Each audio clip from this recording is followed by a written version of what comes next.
e ao longo que caminho, logos, discurso, estudo. Quando se fala de metodologia, se fala de pesquisa, de estudo, de muita leitura.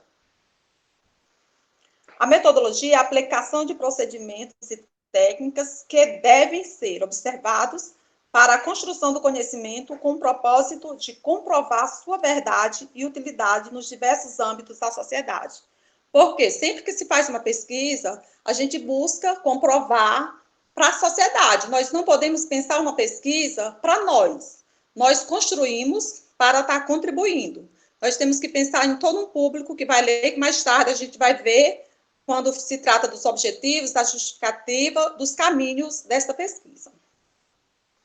Para entender as características da pesquisa científica e seus métodos, é preciso previamente compreender o que vem a ser ciência, em virtude da quantidade de definições de ciência encontrada na literatura científica, então apresentadas algumas consideradas relevantes para esse estudo, porque nós sabemos que quando se trata do termo ciência, é muito abrangente, né? Muito mesmo. Então, nós vamos ver uma definição no que está mais voltado para o estudo da metodologia. Definições de ciência.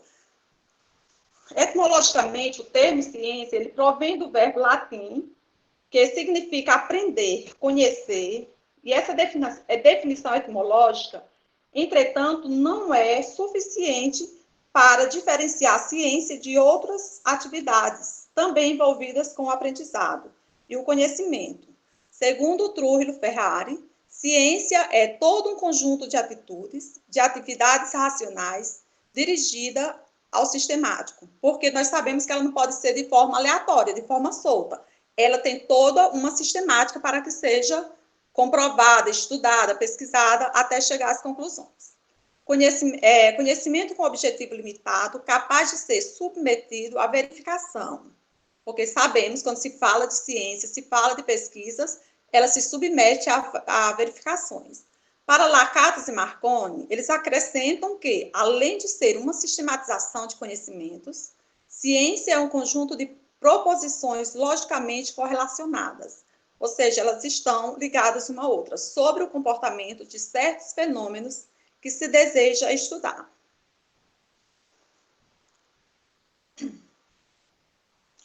Então, quando se trata de ciências, nós sabemos que existem várias ciências, várias definições para o termo, mas nós vamos buscar aqui mais os voltados para o da metodologia.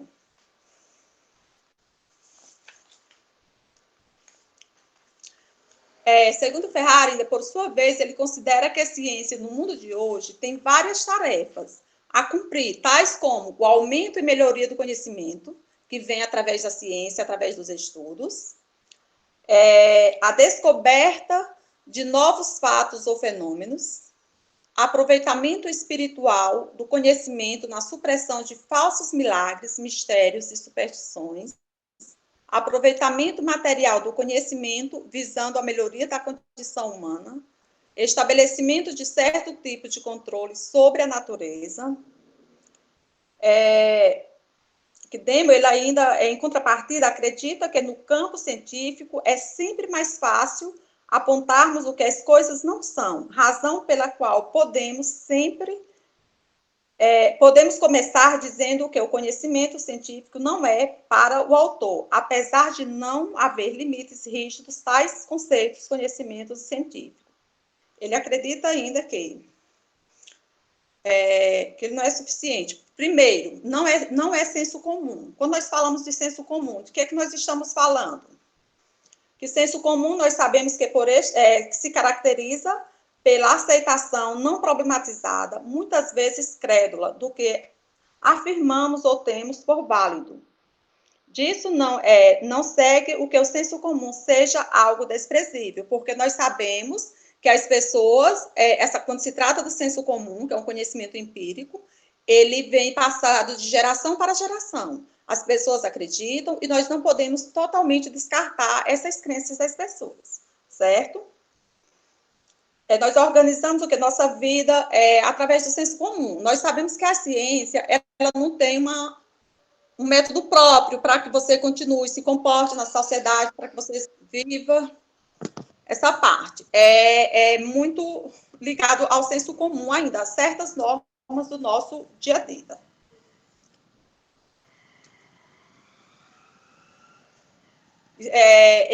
Quando nós se falamos saber e conhecer, só um minutinho, gente. Quando nós temos o senso comum, nós temos também o segundo momento, que não é a sabedoria ou bom senso, porque estes apreciam componentes como convivência e intuição, além de práticas historicamente comprovadas em sentido moral. E terceiro é ideologia, porque esta não tem como alvo central tratar a realidade, mas justificar posições políticas faz parte do conhecimento científico, porque todo ser humano também o cientista gasta-se o quê? Uma história concreta, praticamente marcada. Gente, se eu estiver falando muito rápido, vocês podem estar corrigindo bem aí, certo? Vocês estão compreendendo ou estou falando muito rápido? Para mim tá bem, tá bom. Certo. Então, um quarto também não é um paradigma específico. Como não é um paradigma específico? O que quer dizer isso, gente? Como se denominada, pudesse o quê? Comparecer como uma única herdeira de conhecimento científico.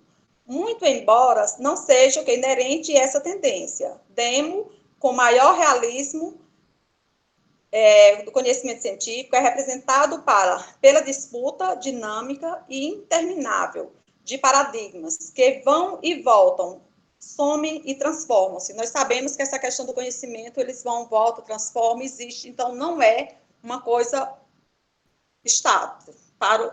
Começou ali e parou. Ele vai estar sempre nessa modalidade, transformando, aprendendo, e assim vai. E aí nós falamos, como sabemos que quando se trata de metodologia, se trata de pesquisa, se fala de leitura, de aprendizado, de busca, de construção, nós vamos falar um pouco também sobre a questão dos conhecimentos e seus níveis. Saber e conhecer significa ter a posse de informações, ter a noção da ideia de algo que se relaciona com o mundo envolvido. O conhecimento significa prática da vida. Isso nós sabemos desde sempre. Esse conhecimento, ele é construído pela prática da vida. Quantas pessoas nunca frequentaram esse mundo acadêmico nosso e também tem os conhecimentos? Claro que a seu modo, mas o conhecimento, ele faz parte dessa prática da vida. Consciência de si mesmo e ato ou efeito de saber e conhecer de forma metódica e organizada. A palavra conhecimento é sinônimo de procurar entender ou conhecer junto. Porque eu não posso dizer que eu tenho conhecimento quando eu vejo só um lado das coisas. Eu tenho que procurar entender, tenho que tentar descobrir, ver sempre o outro lado, é a questão do conhecer junto, da compreensão, que conhecimento não é só eu saber um conceito, eu preciso ter a capacidade de compreender, certo? Magalhães, ele define-se conhecer como uma relação entre a palavra e o objeto a ser conhecido. No processo de conhecimento, a pessoa se apropria de certo modo do objeto a ser conhecido. Através do conhecimento, o homem entra nas diversas áreas, tomando posse, sabendo de sua natureza, significado, função, origem, finalidade, enfim, a sua estrutura fundamental, como todas as implicações resultantes. Então, conhecimento é todo esse conjunto de saber, de entender, de compreender, de buscar, certo? E os níveis do conhecimento, quais são eles, né? De acordo com a profundidade do conhecimento e a sua aproximação da verdade, Ruiz, 1997, Mesaroba e Monteiro, eles distinguem e caracterizam de forma geral 5 níveis de conhecimento. Quais são esses níveis de conhecimento? O conhecimento empírico, conhecimento científico, conhecimento filosófico, teológico e o sócio-jurídico. Conhecimento empírico, gente. Todos nós sabemos que existe aquele conhecimento muito antes mesmo comunidade acadêmica, das escolas, as pessoas já tinham o seu conhecimento ao seu modo, que é o conhecimento empírico. O conhecimento prático criado no acaso, após inúmeras tentativas e adquirido e acumulado através de terceiros, da vivência e dos problemas do dia a dia. É obtido por qualquer ser humano e baseia-se na experiência pessoal e é o modo comum, espontâneo e pré-crítico que o homem tem de conhecer tudo o que acontece ao seu redor. Não exige comprovações científicas nos estudos sociojurídicos e é baseado na realidade social da época em um estudo. Então, quando nós falamos do conhecimento empírico, baseado na época, porque cada geração tem as suas formas próprias de produzir esses conhecimentos. Eles são passados de geração a geração, não precisa de comprovação científica. Nós aí estamos falando do conhecimento empírico. Não precisa de nenhuma comprovação. Ele é adquirido de geração em geração, quando nós dizemos que aprendemos de terceiros, por conta disso, certo? O conhecimento científico, esse já se diferencia do conhecimento empírico como? Ele precisa de comprovação científica, ele é obtido da experimentação, utilizando a metodologia científica, e caracteriza-se por sua capacidade de analisar, de explicar, de observar, de justificar, de induzir, de aplicar leis e predizer com segurança eventos similares futuros. Assim, ao contrário do empírico, o conhecimento científico, ele surge não apenas da necessidade de se encontrar soluções para problemas de ordem prática da vida diária, como também do desejo de fornecer explicações sistemáticas que possam ser testadas e criticadas. Nós sabemos que quando se trata do conhecimento científico, todo ele precisa de comprovações. Como exemplo mais recente, nós temos a questão dessa vacina, que ela foi criada e testada e experimentada em pouco tempo, porque geralmente esse é um processo que demora mais, leva um tempo, mais anos, para chegar a um resultado final e ter certeza se realmente ele é eficaz. É um exemplo de conhecimento científico. E essa vacina agora, eles tiveram que fazer tudo muito às pressas, mas não puderam só criar e sair aplicando nas pessoas. Precisaram primeiro ter uma comprovação de que realmente ela era eficaz. Ela tinha segurança para quem fizesse uso. Aí nós tratamos do conhecimento científico, porque ele exige comprovação. Eu não posso só criar e dar ali como pronto e acabado. E ele sempre vai ser feito outros estudos, outras análises em cima dele. Conhecimento filosófico, de que é que se trata? Conhecimento filosófico, ele baseia-se na experiência e na experimentação. É um conhecimento que busca constantemente o sentido e a justificação de possibilidades, de interpretações a respeito de tudo aquilo que evidencia o homem. Pauta-se na ideia, conceitos, observações, reflexões e experiências. Apesar de não exigir experimentação, trabalha-se através de coerência lógica, indaga e assume posições, não exige comprovação científica, justamente porque se baseia no conhecimento explicativo da vida, do mundo, da morte, etc., sem a obrigação de comprovação prática. No conhecimento filosófico também não exige a comprovação, é igual ao científico, mas ele se baseia de interrogações, de indagações, das práticas da vida. Eles procuram compreender de que forma tudo isso, esse processo se dá. No conhecimento teológico, ele apoia-se em doutrinas, e no conhecimento revelado, como exemplos, a Bíblia e ao Corão, que são as escrituras, os livros sagrados. Então, ele se baseia nessa parte aí. O conhecimento teológico, ele acredita em todo aquele conjunto das escrituras sagradas. E o conhecimento sociojurídico é o conhecimento que ele se baseia na relação de todos os fatores sociais, políticos com a ordem normativa.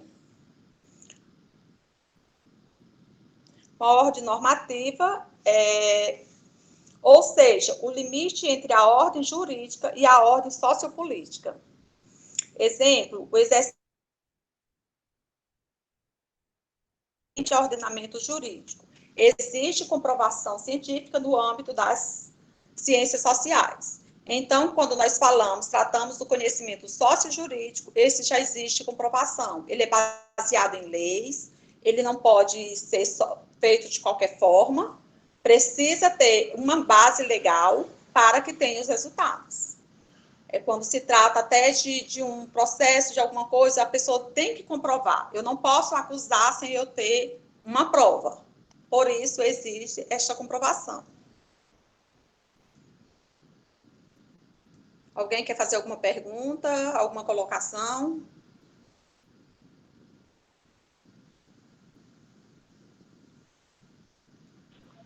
Pode prosseguir, professora, está bem explicado. Ok, qualquer momento vocês podem estar se colocando, perguntando, tá bom? A gente não tem todas as respostas não, mas a gente procura ajudar no que for possível.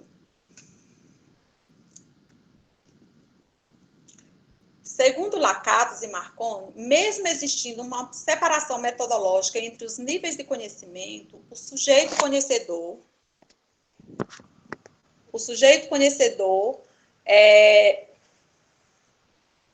pode penetrar nas diversas áreas ao mesmo tempo. Então, mesmo existindo essa separação nos níveis de conhecimento, ele pode entrar em todas as áreas, ou em diversas delas, ao mesmo tempo.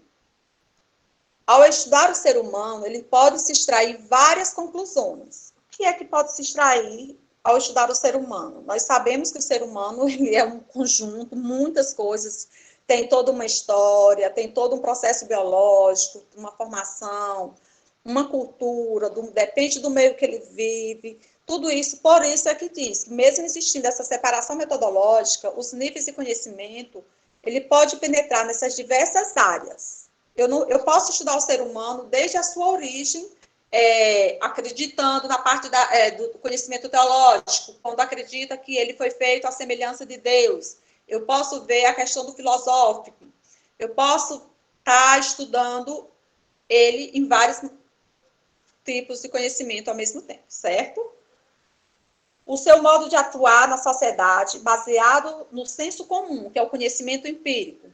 Então, eu posso estudar o homem no seu comportamento, como é que ele age na sociedade, de que forma é que ele se comporta. Eu trato aí do conhecimento empírico, que é o que ele aprendeu no dia a dia, aprendeu de terceiros, que não precisou de nenhuma comprovação para isso.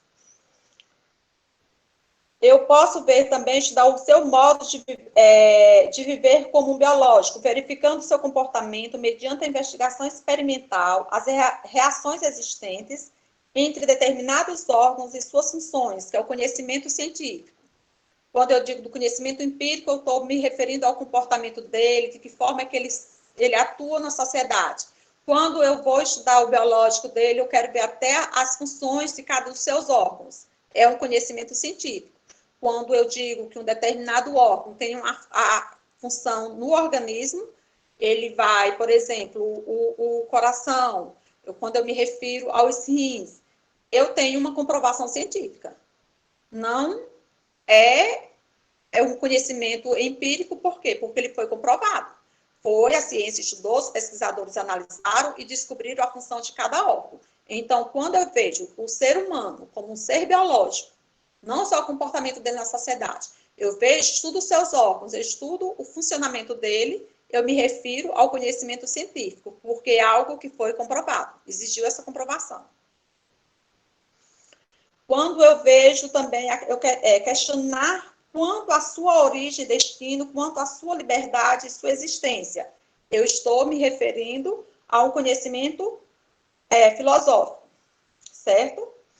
Observar como um ser criado pela divindade. Nós acreditamos muito, nós que somos religiosos, que nós fomos criados, somos semelhanças de Deus. Eu estou falando do conhecimento teológico, certo? E quando eu observo as consequências legais do exercício da cidadania, eu falo do conhecimento sócio-jurídico.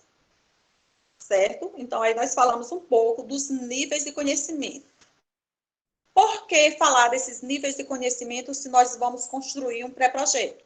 Porque eu não sei, cada um de vocês, claro, vai construir o seu pré-projeto baseado em algo que tem uma curiosidade, que tem uma dúvida, e também, lembrando que vai ter que buscar um tema que vocês tenham acesso às informações. Isso a gente vai discutir mais tarde, quando se trata da construção do pré-projeto, ok?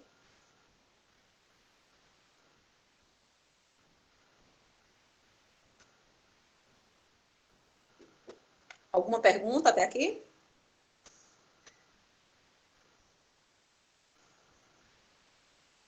Professora, você dá para você falar um pouquinho desse conhecimento filosófico? Só O conhecimento filosófico está Isso. assim. Quando eu questiono, por exemplo, a origem, o destino da pessoa, porque nós sabemos que quando se estudamos filosofia, desde o ensino médio, a gente aprende que a filosofia é muitas questões, né? Até se diz que o filósofo ele costuma responder uma pergunta com uma outra pergunta. Porque quando eu me refiro ao conhecimento filosófico, eu vou questionar a origem, o destino, a liberdade, a existência, as suas incertezas, as dúvidas que a pessoa tem, eu estou me referindo ao conhecimento filosófico. Ajudei? Deu para melhorar aí a compreensão? Está me ouvindo? Deus. Ele baseia, então, no conhecimento dos filósofos. Podemos Sim. dizer que os filósofos da antiguidade? Sim, também, porque desde a antiguidade que os filósofos eles agem dessa forma. Na base do questionamento, na base das incertezas, é onde ele diz, Sócrates, eu só sei que nada sei, porque sempre por essa linha que eles vão, de sempre de questionar as incertezas, de buscar mais, de responder uma pergunta com outra pergunta, eles nunca se contentam com aquilo ali, eles vão investigar mais. Mais alguma pergunta?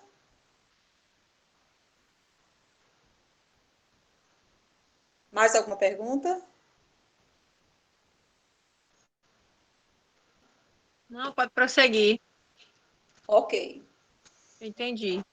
Certo. Então, quando eu falo desses níveis de conhecimento, para quê? Então, a gente saiba que quando se pensa em um projeto, quando se pensa em uma pesquisa, a gente tem que estar atento a todos esses fatores, a todos esses passos. O que é que eu vou pesquisar? De que forma?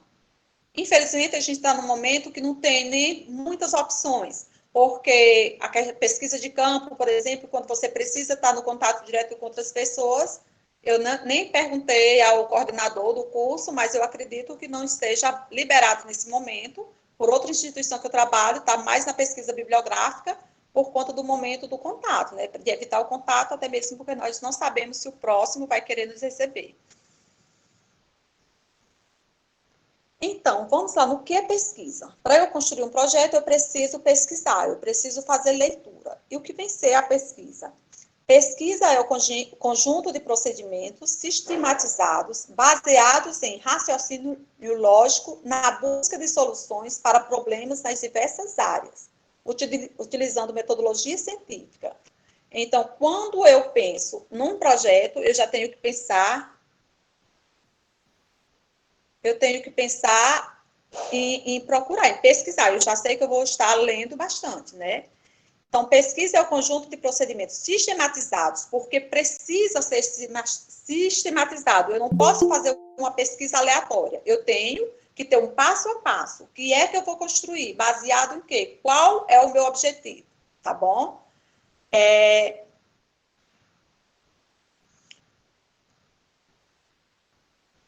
o desenvolvimento efetivo de uma investigação bem planejada, feita e redigida, seguindo as normas metodológicas provenientes das ciências. Então, sempre quando eu penso que eu quero saber o que é uma pesquisa, eu sei que é algo sistematizado. Eu não posso fazer aleatório. tem que ser planejada, eu tenho que fazer o plano dela, como eu vou fazer a minha pesquisa, eu tenho que pensar que ela precisa ser redigida e seguir umas normas metodológicas, que são provenientes das ciências, mas que eu tenho todas essas normas que a gente vai estar vendo mais tarde, certo? Então, usualmente, a pesquisa, ela surge de uma dúvida que, por sua vez, leva à formulação de um problema que deverá ser resolvido por meio de utilização de um método científico. Eu preciso escolher qual método eu vou trabalhar para que eu realize a minha pesquisa. Não é só sair pesquisando por aí. Ok? E como é que a pesquisa se classifica? A pesquisa, ela pode ser classificada em básica e aplicada. Certo? Quando eu me refiro à pesquisa, eu tenho que classificar. Eu preciso saber se a minha pesquisa ela é básica, se ela é aplicada, de que forma. O objetivo da pesquisa básica, ele é intelectual, procura alcançar o saber, para satisfação do desejo de adquirir conhecimento e proporcionar informações possíveis e aplicações práticas, sendo desvinculada de finalidades utilitárias imediatas, não sofrendo limitação de tempo.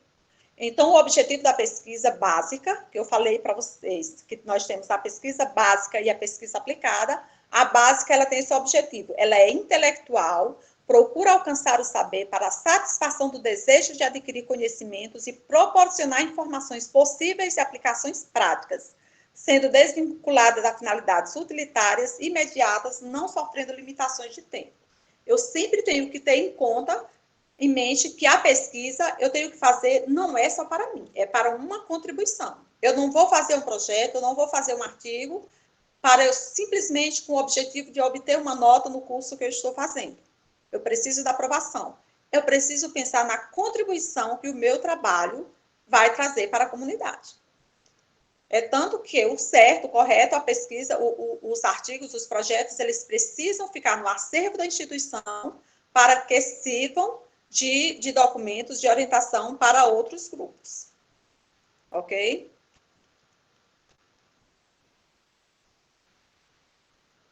Ela é dirigida à geração do conhecimento científico não aplicável imediatamente à solução de demandas tecnológicas específicas. Ela amplia generalizações, define leis, estrutura sistemas e teorias.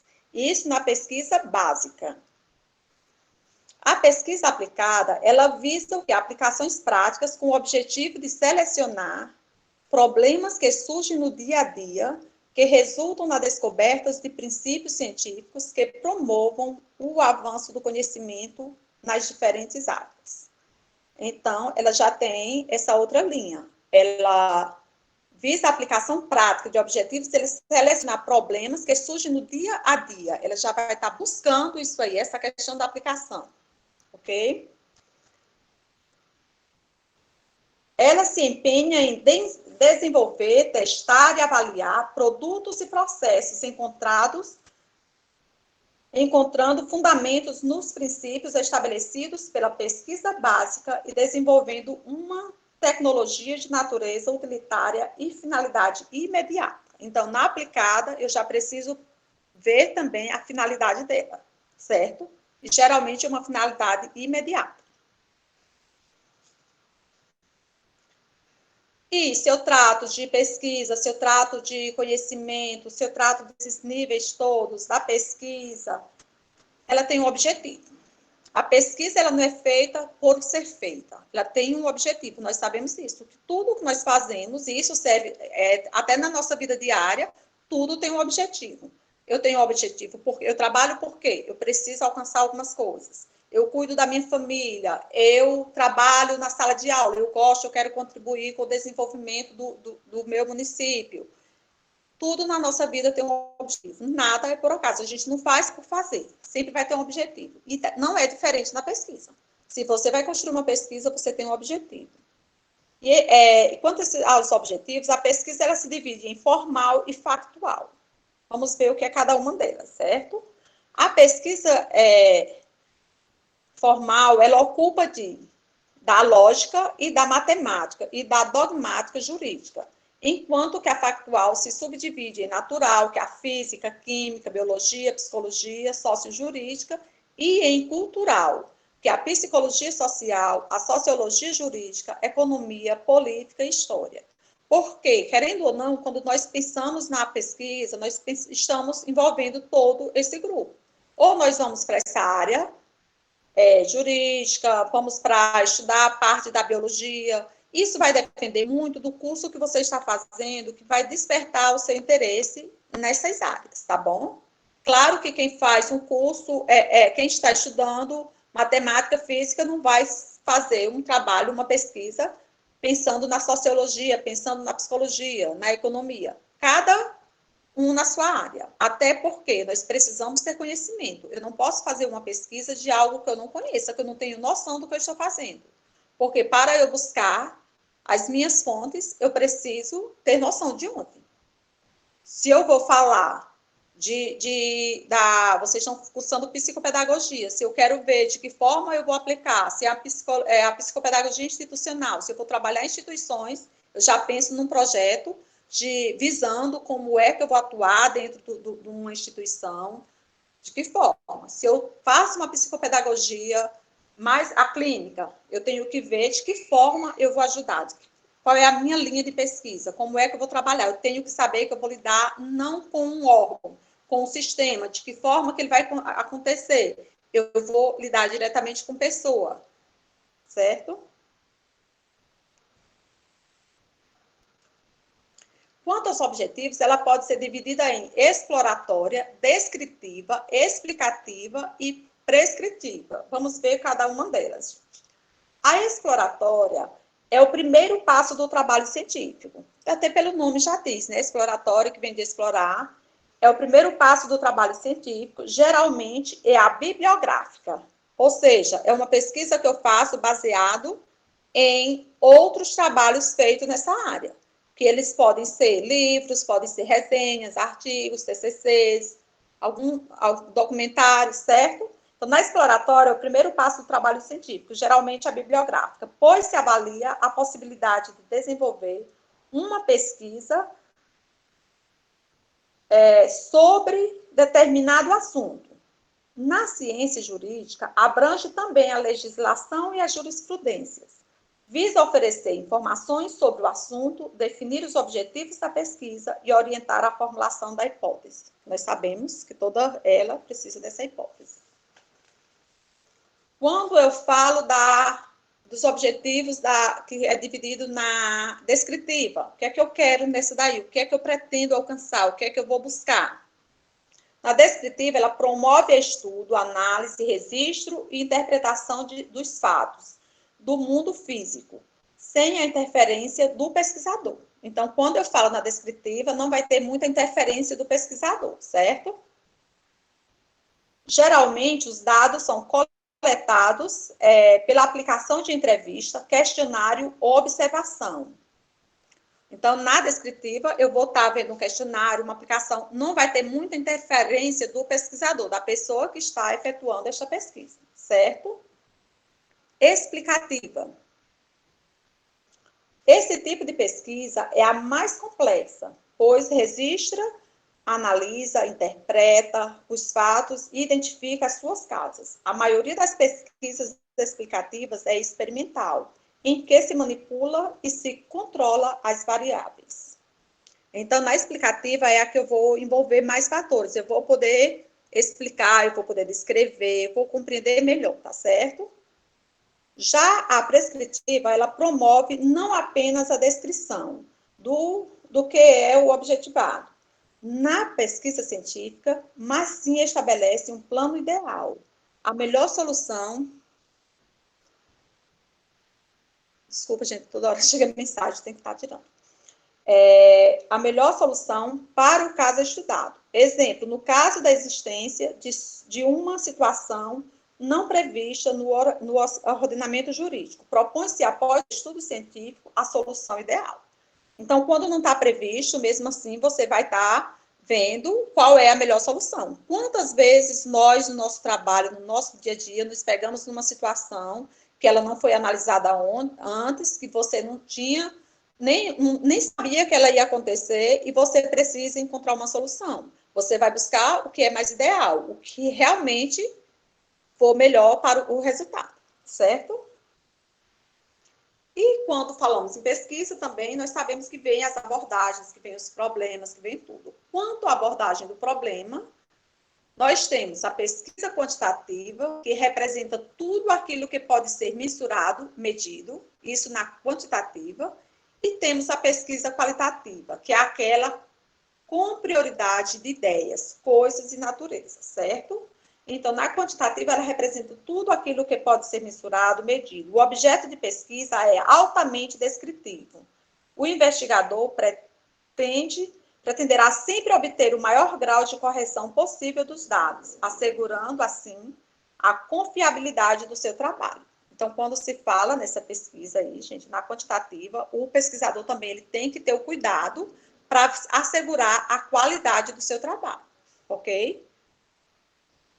Significa quantificar dados, opiniões nas formas de coleta de informações, assim como também o emprego de recursos e técnicas, coleta de informações, estatísticas, desde as mais simples, como porcentagem, média e etc., até as mais complexas, como coeficiente de correlação, e é empregada no desenvolvimento das pesquisas de âmbito social, econômico, de opinião, de administração, representando em linhas gerais uma forma de garantir precisão dos resultados, certo? Isso na pesquisa quantitativa. Na pesquisa qualitativa, é aquela com prioridade de ideias, coisas e natureza. Isso na qualitativa. Prioridade de ideias, coisas e natureza. O objeto da pesquisa qualitativa vai ser tratado de forma radicalmente diferente da modalidade anterior, ou seja, da quantitativa de investigação. A pesquisa qualitativa também pode possuir um conteúdo altamente descritivo e pode lançar mão de dados quantitativos,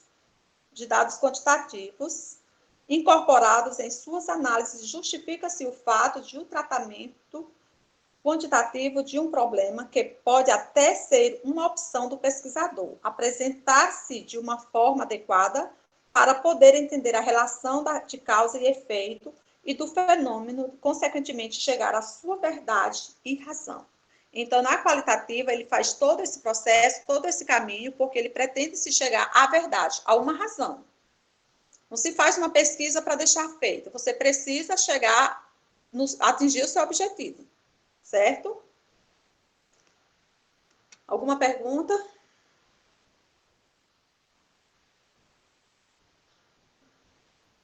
Alguém quer fazer alguma pergunta, algum comentário? Estão me ouvindo? Eu estou ouvindo, mas eu não estou perguntando, não. Não sei as gatas aí, as outras. Ah, tem um rapaz aí. Pode dar. Oi? Alguém mais quer fazer alguma colocação? Não, professora, tá bom, assim dá para entender. Pode Vai continuar. entendendo? Ok, mas fiquem à vontade. Qualquer dúvida, pode estar perguntando, certo? Certo. Eu falo muito rápido, né? É, verdade, fala um pouquinho rápido mesmo. Deixa eu tentar maneirar, é um defeito meu. Eu tento controlar, mas acho que eu corro tanto contra o tempo que termino até na fala sendo rápida. Certo. E aí, Então, Leide? nós vamos... Oi? Leide, bom dia. Oi, bom dia, Tassiana. Então, gente, vamos falar. Vou tentar ser mais tranquila na fala, tá bom? Quanto às técnicas e procedimentos utilizados, o que é que nós temos? Quanto às técnicas e procedimentos utilizados. Sempre, eu vou voltar a dizer, quando for mais tarde, vocês vão dizer, repetiu, mas quando se pensa em um projeto, aqui é mesmo só um pré-projeto. Bom dia, Leidiane. É só um pré-projeto, mas que ele precisa ser estruturado e pensado no passo a passo, certo? Então, quando eu falo das técnicas e procedimentos utilizados, eu preciso pensar na pesquisa bibliográfica, existe a pesquisa documental, a pesquisa experimental, que se divide em pesquisa de campo e de laboratório, tem o levantamento, pesquisa participante, pesquisação e estudo de caso, ok? Quando eu me refiro à pesquisa bibliográfica, onde é que eu encontro essas informações? Vocês, que provavelmente eu acredito que o pré-projeto de vocês, que a pesquisa de vocês, ela seja muito bibliográfica. Onde vocês vão buscar essas fontes?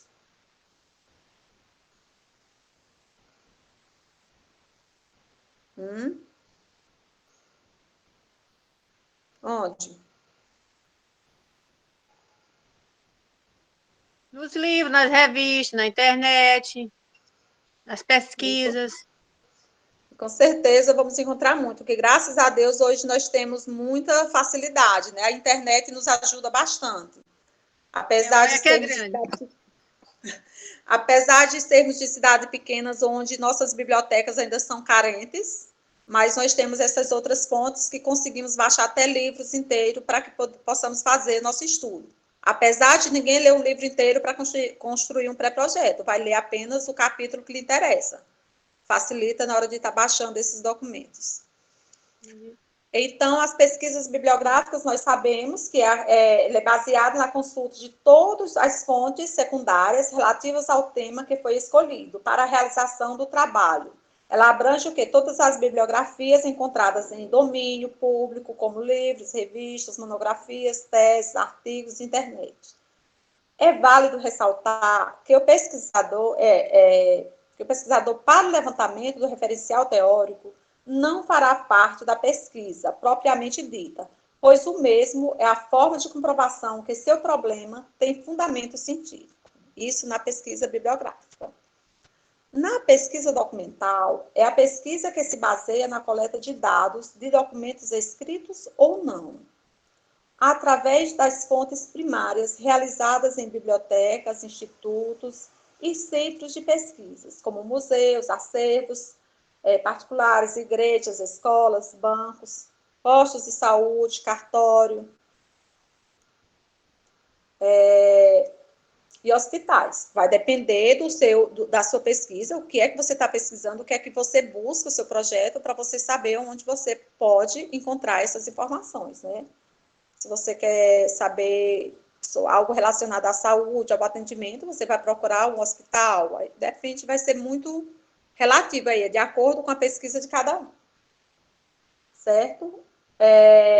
Documentos de órgãos oficiais, leis, escritura e outras fontes, como fontes estatísticas, fontes do direito, livros de apuração, balancetes contábeis e financeiros.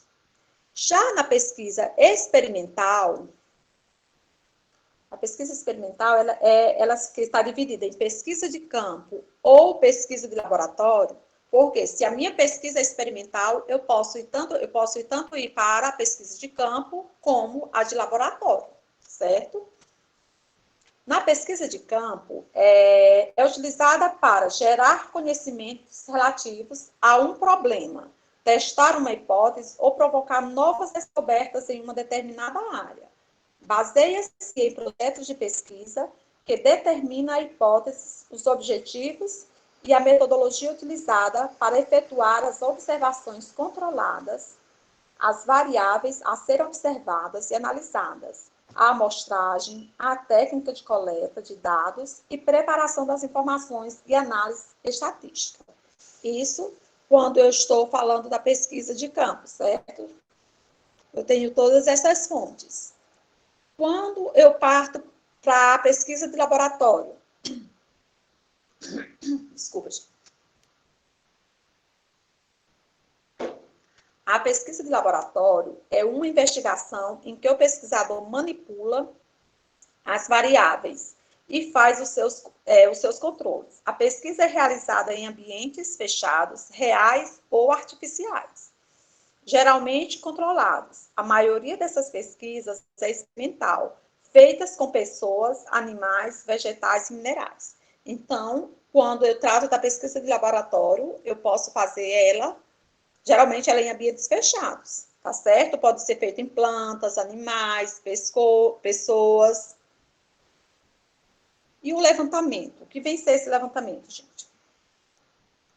Tudo que quando eu digo vou fazer um levantamento de preços, eu sei que eu vou buscar o quê? Eu vou coletar informações, eu vou buscar onde está o melhor. Quando eu vou fazer um levantamento, eu quero ofertar um determinado curso no município. Eu faço um levantamento para eu ver qual é o interesse daquela comunidade, para saber o que vai dar certo, não é isso? Quando vocês pensam, quando vocês decidirem se tornar empresários, já que não, vocês vão fazer um levantamento. O que é que dá certo na minha cidade, não é isso? O que é que já tem? O que é que falta? Claro que eu não vou pegar e copiar o meu vizinho. Eu vou ver algo que vai dar certo. Eu vou buscar se eu tenho uma clientela para o que eu quero trabalhar. Eu não vou botar uma loja de artigos que não são do interesse da comunidade onde eu vou estar atuando. Não é assim?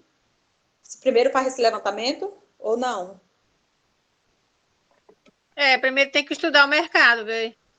Para saber O se realmente produto compensa você investir ou em algum não, determinado produto investir. ou serviço. Não é isso?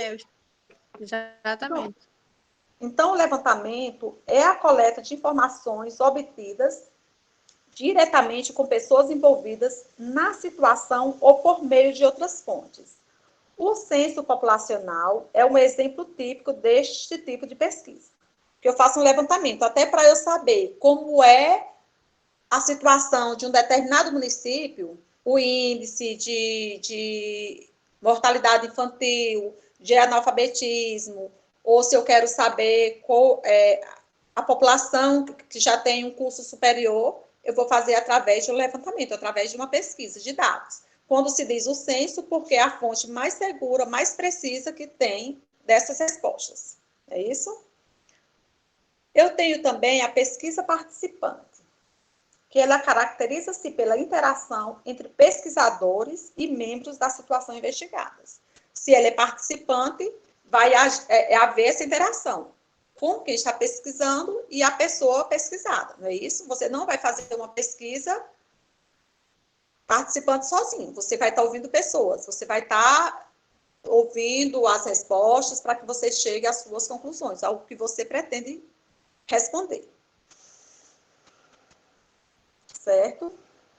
Ela envolve o quê? Posições valorativas, emprega-se no estudo de comunidades minoritárias para evidenciar valores, resistências, comportamento, etc. Eu posso fazer essa pesquisa participante até para avaliar o comportamento de uma determinada comunidade. Não é isso? Quando eu falo da pesquisa-ação, ação, o nome já diz tudo, né? Isso já fica bem claro. É o tipo de pesquisa que os pesquisadores desempenham um papel ativo no equacionamento dos problemas encontrados, no acompanhamento e na avaliação das ações desencadeadas, em função dos problemas. Neste tipo de pesquisa, existe envolvimento do pesquisador e das pessoas envolvidas com a situação analisada, o que supõe uma forma de ação planejada, de caráter social, educacional ou técnico na solução de problemas, certo? Isso na pesquisa-ação, vai envolver as duas partes. E quando eu falo estudo de caso, o que é que eu me refiro? Vocês já fizeram algum estudo de caso? Alguns de vocês já estão em sala de aula, não é isso? Temos professores na turma? Sim. Sim, Temos. temos. Em outras áreas. Eu acho que todos, a maioria, professor. Geralmente, quem busca essas formações já estão atuando e sente a necessidade de melhorar mais ainda, né? Eu acho que Olha os tem carinhos dos pouco meninos não, aqui. turma. Aqui. Sério. Eita, e é muita gente para assistir a aula. Não era esse Então, no estudo de caso, ele é caracterizado por ser uma pesquisa que tem como objeto de investigação uma entidade bem definida, como, por exemplo, uma pessoa ou um grupo de pessoas, uma comunidade, uma organização, uma implantação de um processo, etc. tomadas como uma unidade de análise, realizam um estudo exaustivo de um fenômeno para o seu conhecimento detalhado. Então, quando eu faço um estudo de caso, eu quero chegar a seu conhecimento bem detalhado, bem para que eu realmente compreenda ele. Se eu estou intrigada com uma determinada situação, eu vou fazer um estudo de caso voltado para ele, eu vou pesquisar, vou estudar, analisar, vou chegar até o final, vou detalhar essa situação. Ou a pessoa, ou o grupo, ou a comunidade, seja lá qual foi o meu objetivo, certo? Eu quero estudar uma pessoa, eu quero estudar um comportamento. Perguntas?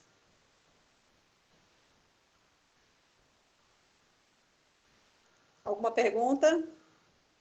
Podemos prosseguir, então, né? Métodos científicos. Nós, quando falamos em metodologia, nós escutamos muito esses nomes, Lacatos, Marconi, não é isso? Porque vocês já fizeram graduação, já passaram por eles, já sabem um pouco do pensamento deles.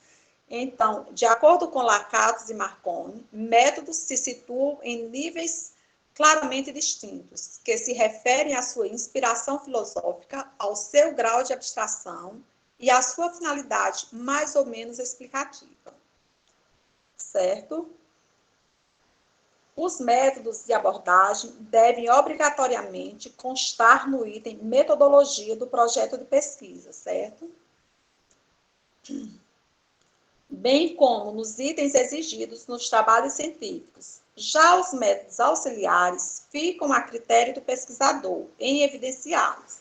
Podemos, assim, classificar vários tipos de métodos. Ou seja, o método científico ele é obrigatório. Já temos os métodos auxiliares, que vai ser de acordo com o trabalho do pesquisador, vai ser de acordo...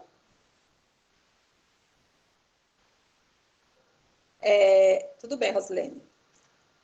Vai ser de acordo com os critérios dele, se eu quero ou não empregar esses métodos auxiliares. Eu não sou obrigada a fazer isso, ok?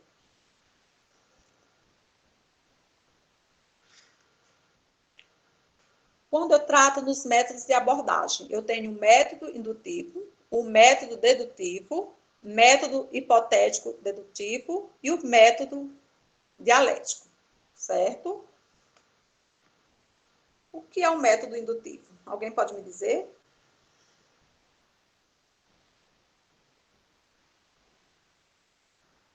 Ou prefere ouvir nesse momento? Acho que neste instante vocês estão querendo mais ouvir, não é isso? Ela que quer calar. Tá todo mundo calado. Nós estamos querendo só ouvir. Ai, ai. Método Estamos indutivo. Oi? Qual foi o método mesmo? Indutivo? Sim. Indutivo vem de... Explique aí, por favor. Só ouvi mesmo. Ah, essa Mesmo, né? Leidiane. Nós estamos distantes uns dos outros, podemos falar. Não pode cantar perto. Hoje, nos dias de hoje, que eu gosto mesmo de estar perto. Eu gosto de aula onde o povo participa, parece que ela rende mais. Acho que o aprendizado se torna melhor quando há Verdade. participação. E, professora, tirou uma dúvida. Você que vai ser nossa orientadora, né? Isso? Do pré-projeto, sim. A gente vai fazer o que na realidade? O pré-projeto, depois vem um artigo ou a mamografia? Essa parte aí eu vou deixar para o William responder. O William está presente?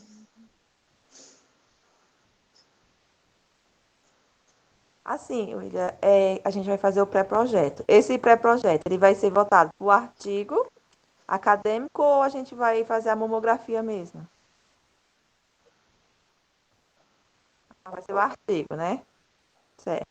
Sabe por quê, William? Porque assim, a gente estava passando por um momento, né, da pandemia, e assim, eu terminei o pedagogia agora, e a professora, ela fez um trabalho voltado, onde a gente tinha que fazer tudo virtual, e foi voltado assim, a gente teve que falar, escolher um produto virtual para falar nesse artigo, entendeu? E porque a gente não podia ir para o campo.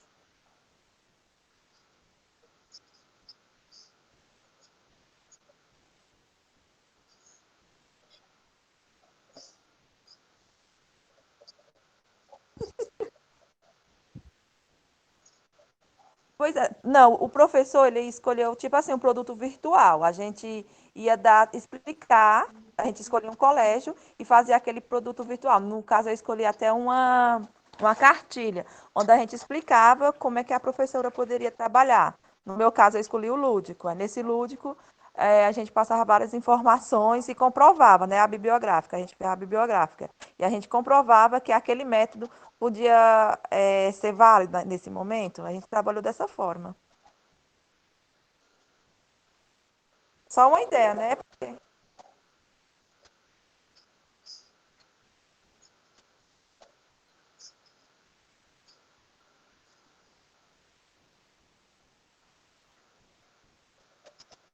Uhum.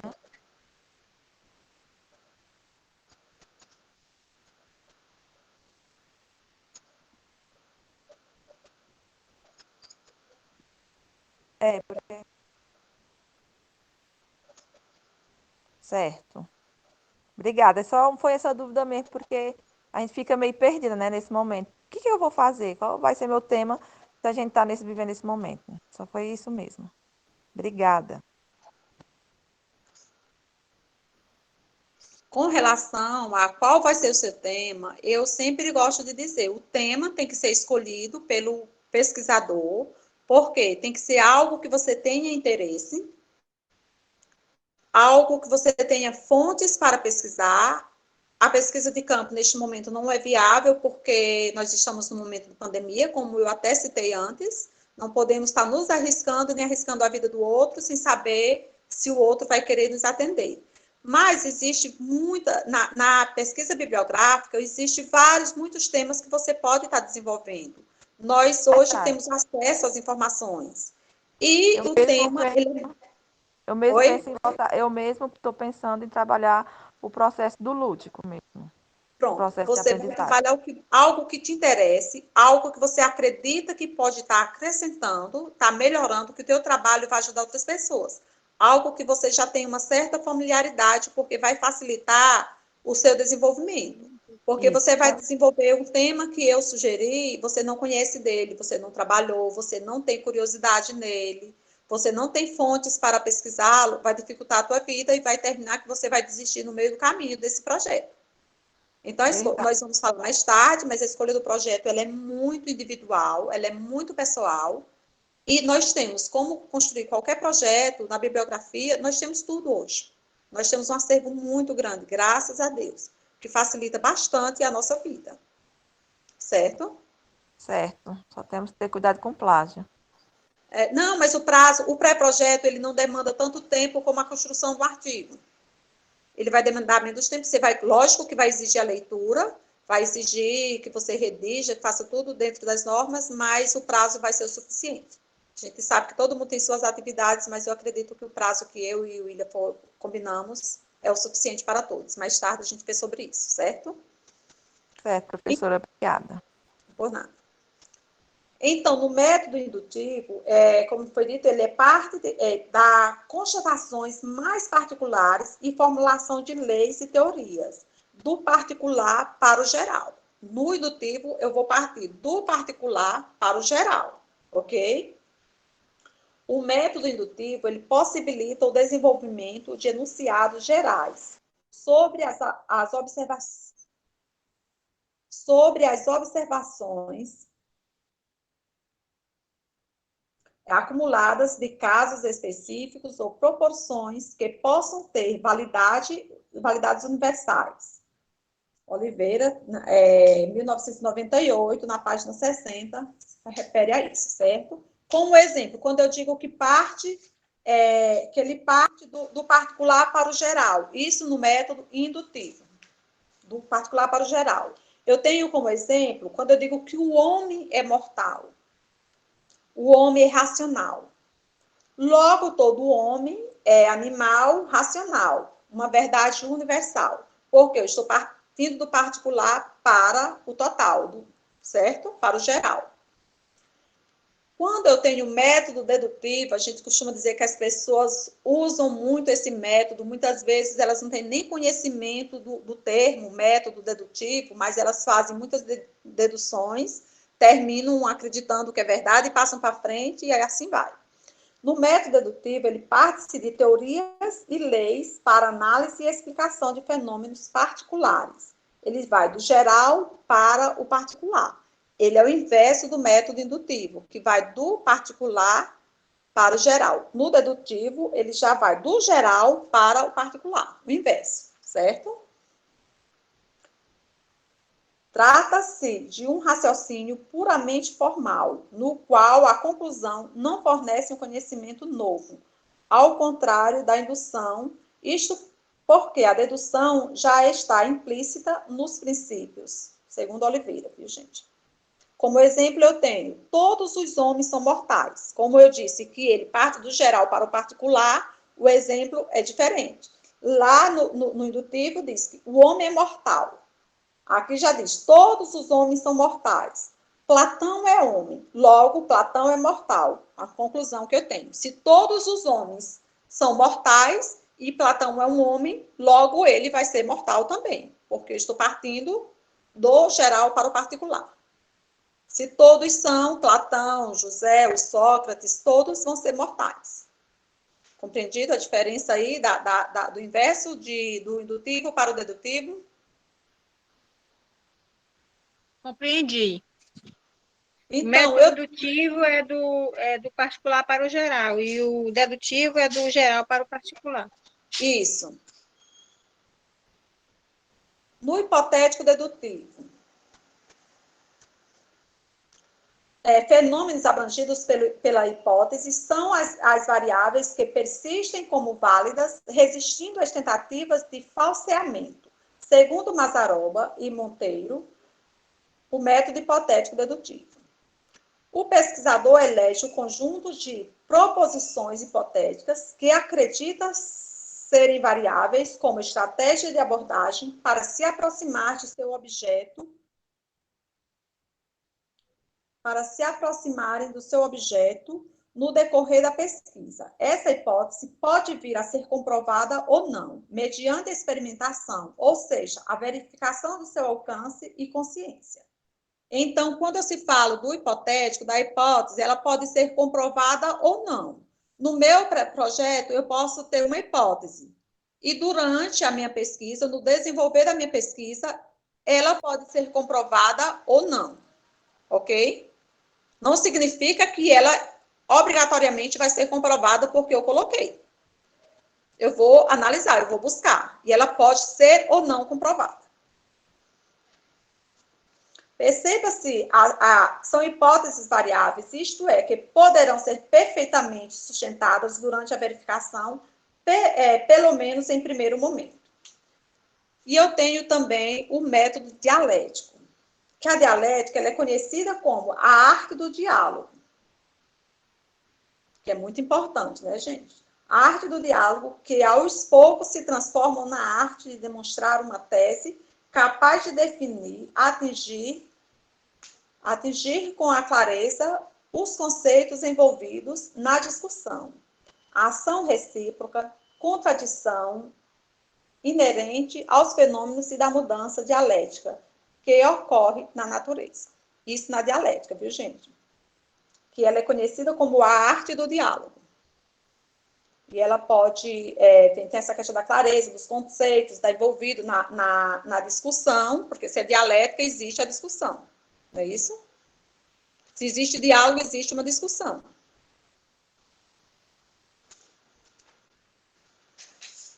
Entendido até aí? Alguma colocação, alguma dúvida? Entendi. O projeto vai sair perfeito, porque graças a Deus, até agora todo mundo entendeu tudo, né? O negócio é entender aqui, depois fazer no papel. No papel, mas depois de entender já facilita. Já vai ajudar muito. E nós vamos estar para ajudar no que for possível. Claro que na orientação. Já encontrei aluno que acha, não, professor, que palavra, que verbo eu vou usar, o que é que eu vou colocar? E nós sabemos que cada um vai fazer o seu, né? O professor, ele é simplesmente um orientador, mas vai estar para isso. Certo. Como eu disse a vocês que tem os métodos científicos que eles são obrigatórios, e disse também que existem os métodos auxiliares, que esses é opcional.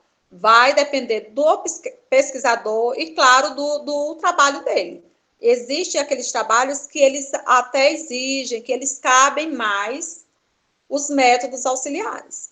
Existe trabalho que automaticamente ele já dispensa esses métodos.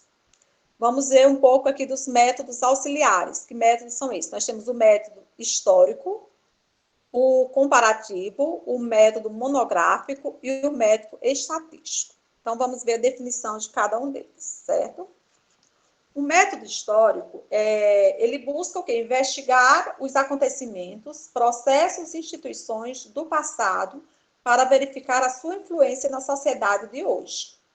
Quando se fala de histórico, nós sabemos que busca essa relação, né? Do passado com o hoje. O histórico, ele está foi mais antigo, aconteceu há um tempo atrás.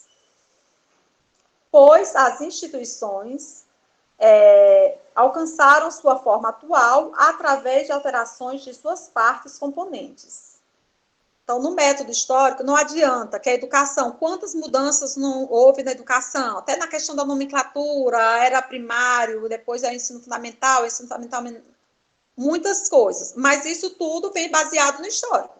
Eu não chego aqui e crio. Você vai se basear, você vai fazer um estudo para que você chegue na conclusão, no que você pretende hoje. É quando você usa o método histórico, quando você busca a história do que você quer falar. De que forma se deu determinada situação, determinado assunto, como foi que aconteceu, ok? Isso no método histórico, que é um método auxiliar, que ele é optativo. Você não é obrigado a empregá-lo no seu projeto. Vai depender se ele cabe, se o seu estudo busca essa história, essa relação do passado com o presente, como se deu, como chegou aqui, aí você pode estar empregando o método histórico. O método comparativo. Quando vem os métodos auxiliares, os próprios nomes, eles já dizem muito, né? O método comparativo, ele é o estudo das semelhanças e diferenças entre os diversos tipos de grupos, sociedades ou povos. Quando diz que ele vai fazer essa comparação, diversos grupos de sociedades, de povos, contribui para uma melhor compreensão do comportamento humano. De que forma? Para eu entender o comportamento do ser humano hoje, a gente busca, já faz essa comparação também, como é que as pessoas se comportavam antes. Eu gosto de dizer que, há uns anos atrás, um pai precisava olhar para o filho já sabia que o pai não tinha aprovado determinada atitude dele, e ali ele já mudava de ideia, já parava o que ele estava fazendo. Hoje, já totalmente diferente. É uma comparação que a gente faz com o comportamento da nossa sociedade, dos nossos jovens, das nossas crianças hoje, com o comportamento das crianças de 30, 40, 50 anos atrás. Imagina se for buscar mais longe, que já vai lá para o método histórico, não é isso? Essa questão do comparativo. Contribui para o quê? Para uma melhor compreensão do comportamento humano, e este método, ele realiza comparações com a finalidade de verificar similitudes e divergência. O que é que vai ser similar? O que é que parece? O que é que continua praticamente igual o que era antes? O que foi que mudou? Tem essa divergência total, que mudou como da água para o vinho. Nessa comparação que você faz. Há 30 anos atrás, a sociedade se comportava de tal forma. Hoje é totalmente outra forma de comportamento. Está errada de hoje? Está errada de 30, 40 anos atrás? Depende do seu ponto de vista, depende da forma que você olha, né? Como você vai estar julgando isso. É de acordo com uma determinada geração, determinada época, que você vai saber como as pessoas se comportavam, como as pessoas pensavam, acreditavam, até a questão das crenças das pessoas. Há muito tempo, na antiguidade, as pessoas acreditavam em quê? As pessoas não acreditavam na ciência. Elas acreditavam muito no senso comum, que é aquele conhecimento empírico que nós falamos lá no início. Era tudo baseado no senso comum. Ah, manga com leite faz mal. Vocês são mais jovens do que eu, talvez não tenham ouvido muito isso aí, mas eu cresci sabendo que não podia comer manga com leite. Se comesse ovos, não podia tomar leite, que fazia mal. E hoje a gente sabe, a ciência, que é o método científico, ela já comprovou que não existe nenhum mal. É tanto que na refeição tá todo mundo junto, tá a manga, você faz a vitamina da manga com leite, você come ovos juntamente com o leite ali, e não tem nenhum problema, ninguém morre por isso, não é assim? Ou não? É desse jeito mesmo. Então, isso se trata desses métodos comparativos, não é isso, gente? Dessa questão quando se fala do conhecimento empírico, do conhecimento científico, de que forma que agiam em determinado conhecimento, certo? Em determinada época. Quando se fala do comparativo, você pode estar vendo questão de épocas. E voltando lá para o conhecimento empírico, o conhecimento científico e fazendo a comparação. Que não existe nada de errado eu tomar uma vitamina de leite com manga. Coisa que lá no conhecimento empírico morria. Se eu comi manga, eu tomei leite, eu vou morrer ali. Se eu tomei café, vou tomar banho, já era. E não existe nada de errado nisso, não é assim? Ou não? Se tiver com febre, tomar banho também morria. Hoje a gente sabe que é o remédio. Ou é remédio? Está com febre alta, joga debaixo do chuveiro. E antigamente, fazer era enrolar as crianças. Aí a febre não passava. Não sei como é que não morria de convulsão. Era Deus mesmo, né? Tudo tem a mão de Deus por trás. Porque fazia pegar o cobertor mais quente da casa para embrulhar. E hoje é deixar sem roupa, é banhar de novo. Para que a febre, a temperatura baixe. E a mesma coisa acontecia. A minha mãe até hoje briga porque eu tomo café e vou tomar banho. Ela toma café 2 horas para tomar banho. É questão dessa comparação, porque ela aprendeu o conhecimento. Ela aprendeu o conhecimento, é baseado no conhecimento empírico. Então, continuando aqui, nós temos o método monográfico. O que é que esse método diz, gente? No método monográfico, é o estudo de determinados indivíduos, profissões, condições, instituições, grupos ou comunidades, com a finalidade de obter generalizações. A investigação deve examinar o tema escolhido, observando todos os fatores que influenciam e analisando em todos os seus aspectos. Porque precisa, quando se fala de análise, você precisa analisar num todo, né? Todos os aspectos. Todos os seus aspectos. Isso no método monográfico. Você tem que ter o cuidado com o todo. Se você decidir trabalhar o método auxiliar no seu projeto, você tem que se atentar a esses detalhes. De que forma eu vou falar, de que forma eu vou estar colocando isso. Por isso é que muita gente até pula, mas não façam isso não. Se couber no projeto de vocês, façam. Usem. Ok? Quer dizer que desses métodos aqui, só que a gente não vai... Se a gente pode optar não usar o método histórico. Os métodos auxiliares, método histórico, comparativo, monográfico e estatístico, eles não são obrigatórios no seu projeto. Entendi. Nenhum desses é obrigatório. Os métodos científicos você vai empregar. Aí você, logicamente, que você vai ser de acordo com o seu trabalho, certo? Você vai estar empregando ele com maior profundidade ou não. Os métodos auxiliares, eles são optativos. Você só vai empregar no seu trabalho se você quiser ou se, com ele, melhorar a qualidade do teu trabalho. Certo. Vai depender do tema que você está trabalhando, que a gente vai estar vendo na construção, a gente vai estar vendo o que cabe e o que não cabe. Certo?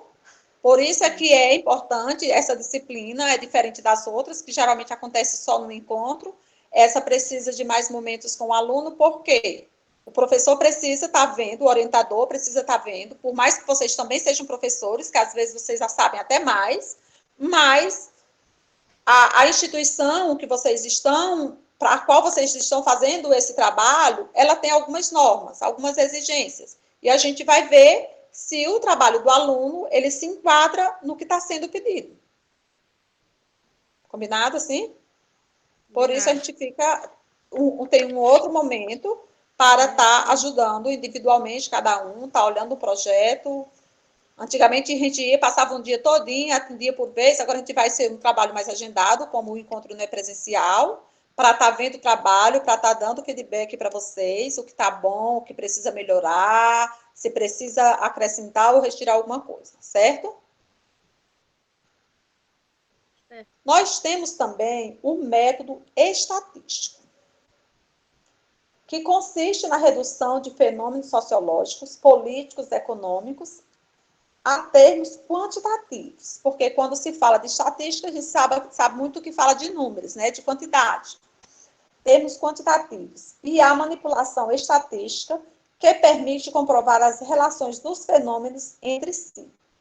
Fávero entende que qualquer procedimento estatístico deve considerar 4 definições a priori, quais sejam número de variáveis a serem analisados ao mesmo tempo, como análise, univariedade, bivariada ou multivariada, o nível de mensuração das variáveis de interesse, interesse descritivo ou interferencial da análise, interesse na inter-relação ou na relação de dependência das variáveis em estudo para 2 ou mais variáveis.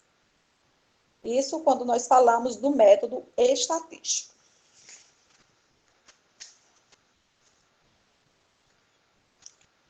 Claro até aí? Alguém quer falar alguma coisa?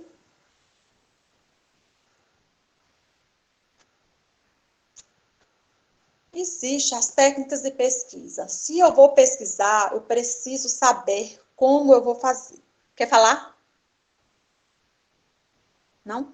Ok. Se eu vou fazer uma pesquisa, eu tenho que saber quais técnicas eu vou usar, quais são as que eu consigo melhor, de que forma, como vão ser empregadas, tá bom?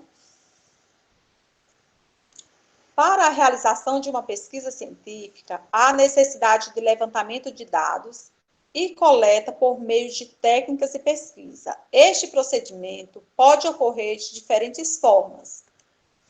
Então, quando eu falo em técnicas de pesquisa, eu sei que ele pode acontecer de várias formas, tais como... Eita, pulou bem aqui o negócio. Ficou inverso aqui. Tais como a documentação indireta, que é a pesquisa do documental e pesquisa bibliográfica. Quando eu falo numa documentação indireta, eu me refiro à pesquisa documental e bibliográfica. Documentação direta é a pesquisa de campo, experimental e de laboratório, que essa pesquisa de campo não vai ser muito possível que vocês realizem ela nesse momento, não é isso? Eu tenho a observação direta, intensiva, que é a observação da entrevista. Eu tenho observação direta e extensiva, que é a aplicação de questionários. E tem entrevista. A entrevista, ela é o encontro de 2 pessoas com o objetivo de obter informações a respeito de determinado assunto. Não existe uma entrevista sozinha, não é isso? Quando eu falo entrevista, é o encontro de 2 pessoas, que pode ser mais. Mas, no mínimo, eu preciso ter 2 pessoas, que é o encontro de 2 pessoas com o objetivo de obter informações a respeito de determinado assunto, mediante uma conversa natural ou programada de forma profissional, estruturada ou semi-estruturada, que a intercala perguntas do roteiro e outras que surgem com o desenvolver da entrevista. E quando eu falo uma entrevista, eu posso fazer ela já toda estruturada ou semi-estruturada. Eu posso levar todas as questões, mas ela pode surgir também, assim, estruturada, as novas questões no decorrer dessa entrevista.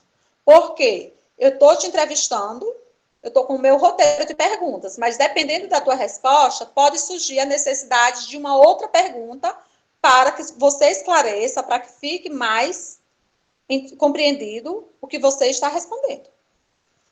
É assim que acontecem as entrevistas?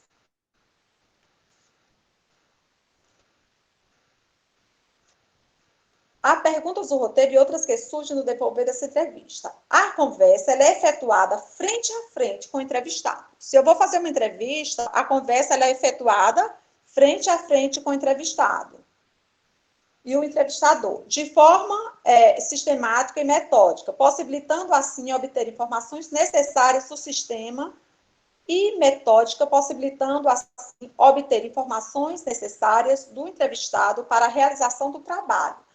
Para ter sucesso na coleta de dados, é importante ter um roteiro de programa de perguntas através de formulários, um conhecimento prévio do entrevistado, marcar dia, hora, local da entrevista, proporcionar confiança ao entrevistado, que é muito importante. Se você vai fazer uma entrevista, você tem que passar essa confiança para o entrevistado. Quem está te respondendo precisa confiar em você. Você tem que fazer de forma segura, para que a pessoa, o entrevistado, ele não venha a ter receios que essa entrevista dele saia de forma errada. Garantir sigilo ao informante em relação às suas respostas. Quando diz garantir sigilo, por exemplo, se vocês vão fazer uma pesquisa de campo, vão fazer uma entrevista, lá no trabalho de vocês, vocês vão citar o nome do entrevistado? Pode ser citado o nome do entrevistado numa pesquisa, num projeto, num artigo? Eu acho que não. Pode? Não. Você, por exemplo, vai entrevistar dois professores. Você vai estar colocando como professor A, professor B, você vai criar um pronome para ele. Você não vai poder empregar o nome dele em forma alguma. Isso é antiético, não pode. Dá até processo se você fizer isso e o entrevistado não gostar depois, não é isso? Nós temos também o questionário, que é uma técnica de coleta de dados através de uma série ordenada de perguntas que devem ser respondidas por escrito. No questionário, você tem essa série de perguntas que a pessoa vai responder por escrito, sem a presença do entrevistador. Na entrevista, ela é realizada frente a frente. No questionário, você já pode fazer... Você já faz ele sem estar presente. Você manda o questionário, logicamente, que junto com o questionário você vai mandar uma carta de apresentação, qual é o objetivo desse questionário, qual é o que é que você pretende com ele, qual é a finalidade dele, para que quem receba esse questionário, quem vai responder, você tem que ter uma conversa prévia com ele, explicar o que é que está acontecendo, para que ele responda. Você não precisa estar presente no momento da resposta, certo? As perguntas elas são encaminhadas aos informantes em formulários próprios, contendo como anexo uma carta explicando o objetivo, a natureza e a importância da pesquisa. Quanto à forma, o questionário poderá ter perguntas nas categorias abertas, que são as dissertativas. Você faz a pergunta, ele vai dissertar a resposta dele. Ou fechadas, que é aquela de múltipla escolha, que às vezes o entrevistado ele não tem nem a opção de colocar o que ele realmente entende da pergunta, o que é que ele acha, porque ela foi fechada, de múltipla escolha, ele vai escolher aquela que mais se aproxima da resposta dele, do que ele desejaria responder. Na pergunta aberta, ele vai ter a opção de escrever e responder o que ele realmente entende da lei, certo? E temos também a pesquisa de campo. A pesquisa de campo ela é utilizada com o objetivo de conseguir informações ou conhecimentos acerca de um problema para o qual se procura uma resposta que se queira comprovar, podendo ser. Então, quando você faz uma pesquisa de campo, você está buscando uma resposta para uma indagação sua, uma curiosidade que você tem. Você precisa. Ela pode ser quantitativo descritivo, que é investigações de pesquisa empírica, cuja finalidade principal é o delineamento ou análise das características dos fatos ou fenômenos, avaliação do programas ou isolamento de variáveis principais. Pode ser a qualitativa, que é basicamente aquela que busca entender um fenômeno específico em profundidade, ao invés de estatística, regras e outras generalizações, e qualitativa, trabalha com descrição, comparações e interpretações. Tem a exploratório, que é a investigação de pesquisas empírica, cujo objetivo é a formulação de questões ou de um problema com finalidade de desenvolver hipóteses, aumentar a familiaridade do pesquisador com o ambiente fato ou fenômeno para a realização de uma pesquisa futura mais precisa. Porque você pode fazer uma pesquisa hoje, um trabalho, esse trabalho de campo, e futuramente você pode fazer um outro trabalho em cima daquele trabalho que você já realizou, ou alguém vai fazer com mais precisão, porque já vai ter muitas informações, vai estar só aprimorando esse trabalho, certo?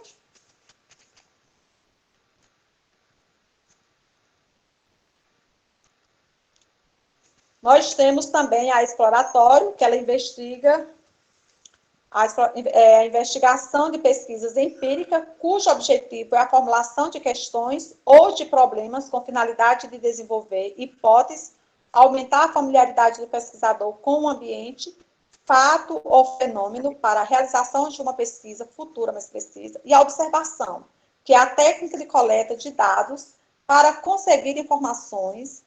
Utiliza-se dos sentidos na observação de determinados aspectos da realidade, ou seja, examinar fatos ou fenômenos que se deseja estudar. Certo? Isso na observação.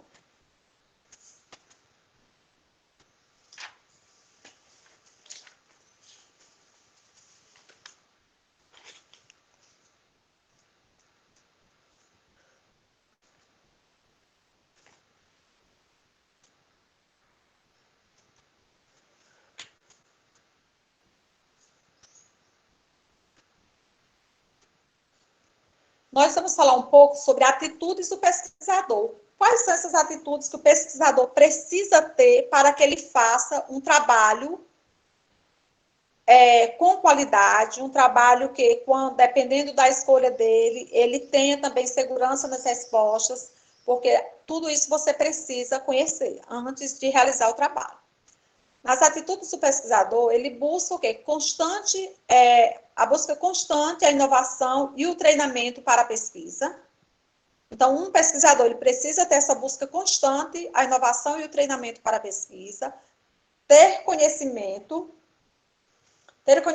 do assunto a ser estudado. Você precisa conhecer, não adianta eu fazer uma pesquisa, eu li um artigo, achei bonito.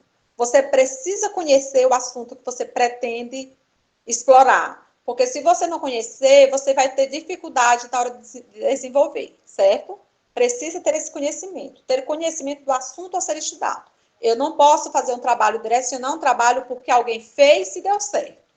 Eu preciso gostar do trabalho, eu preciso querer aquele trabalho, eu preciso ter um domínio sobre ele. E também, lógico, que eu preciso ter perguntas. Ou eu posso melhorar, de que forma eu posso contribuir para que o lúdico melhore na minha sala de aula? Alguém de vocês citou o lúdico. Como eu posso fazer? O professor já trabalha o lúdico, mas eu posso melhorar. Está querendo falar alguém? Ter formação multidisciplinar aprofundada, integridade intelectual, também é uma atitude do pesquisador. Ter essa multidisciplinar aprofundada, integridade intelectual. Nós sabemos que o nosso intelectual nos ajuda bastante.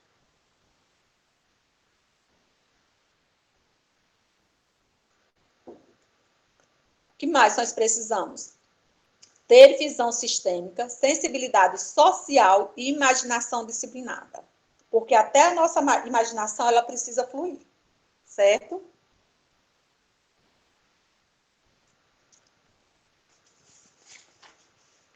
Aprender a aprender. Também precisamos aprender a aprender, porque nós precisamos desenvolver um trabalho. Nós temos que ter essa atitude. Se eu quero ser um pesquisador, se eu quero desenvolver meus trabalhos, eu preciso ter esse cuidado, certo? Quando eu digo aprender a aprender, essa talvez seja a mudança metodológica mais importante para enfrentar a dinâmica científica e tecnológica e fugir da obsolência. Eu preciso aprender a aprender. Hora do lanche, quem é que está com fome? Ousar. Quem quer fazer a pesquisa tem que ter ousadia. Tem que abrir mão de muita coisa, tem que ser corajoso. Quando eu falo ousar, eu preciso saber avançar no desconhecido. Preciso ter coragem. Avançar no desconhecido, ter curiosidade e criatividade. Ousar é tudo isso, viu, gente? Avançar no desconhecido, ter curiosidade e criatividade, e é de fundamental importância a prática diária da criação de oportunidades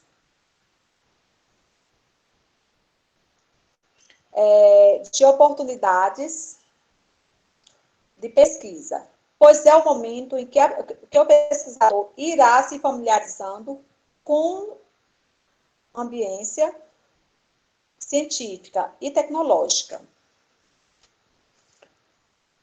Através da participação em seminários, congressos, utilização de revistas, periódicos científicos, a escrita técnico-científica para publicação, a participação ativa com publicações e apresentações em jornadas científicas. Então, quando se fala em ter ousadia, você precisa ter coragem, você precisa enfrentar o novo, muitas vezes. Se você quer ser um pesquisador, você precisa buscar construir mais, publicar os seus trabalhos. E em São Raimundo, hoje, nós já temos, graças a Deus, quem quer apresentar trabalhos científicos, quem quer o seu trabalho nas revistas, nos livros, nós já temos uma instituição em São Raimundo que já faz esse trabalho, que já facilita muito. A pessoa apresenta o seu trabalho e ele vai para a publicação. Se você conseguir pelo menos um capítulo de um livro, ou seja lá o que for, colocar o seu nome no livro, ele já vai te ajudar a crescer. E vai também te motivar a criar mais, a escrever mais, a ser esse pesquisador de fato, certo? Então, precisa ter essa ousadia. Ensaiar novas maneiras de entender os fenômenos e suas aplicações.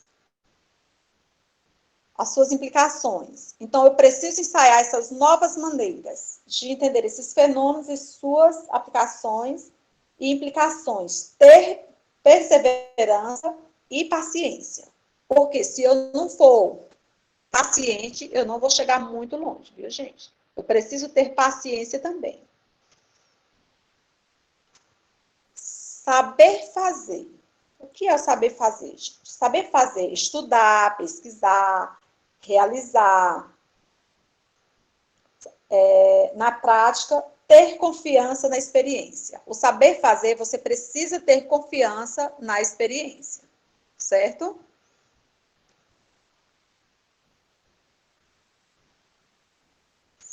O pesquisador, ele deve ser desafiado a fazer pesquisas na universidade ou no setor produtivo sempre que possível, realizando-as corretamente e tornando-as públicas. Então, o pesquisador, ele precisa fazer tudo isso, ele precisa saber estar publicando, ele precisa também ser motivado, ser incentivado. Ele precisa também evitar a compartimentalização do saber. Ele precisa evitar essa compartimentalização do saber. De que forma, gente? A natureza ela é multidisciplinar e complexa. Os departamentos e as disciplinas foram criados por nós. Precisa também dominar as facilidades oferecidas pela informática e manter-se atualizado nessa área. Também faz parte da atitude do pesquisador. Ter visão humanista diante dos fenômenos a serem estudados. Ter atitude autocorretiva. É uma das atitudes do pesquisador, tá certo? Aí eu pergunto vocês, até aqui, o que, que vocês têm a dizer, acrescentar, perguntar?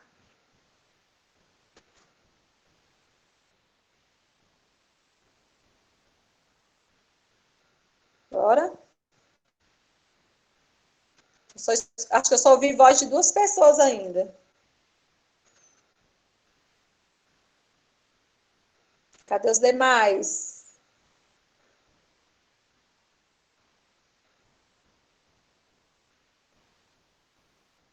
Alguém quer fazer mais alguma colocação, gente?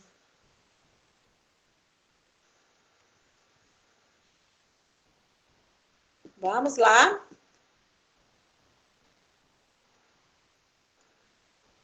Professora, Oi. Eu acho que a minha dúvida vai ser esclarecida mais na frente, né? Vai, né? Pronto, Em então mais relação, tarde. em relação aí a um tema que eu gosto muito, né? Que é a participação dos pais no processo de alfabetização, né? Sim. E também a questão das normas da ABNT, né? Uhum. E a questão da fundamentação teórica. Eu acho que elas vão ser esclarecidas aí ao decorrer da aula, né? Pronto, então te aguardo os momentos. Muito obrigada. Por nada. Alguém mais quer se manifestar?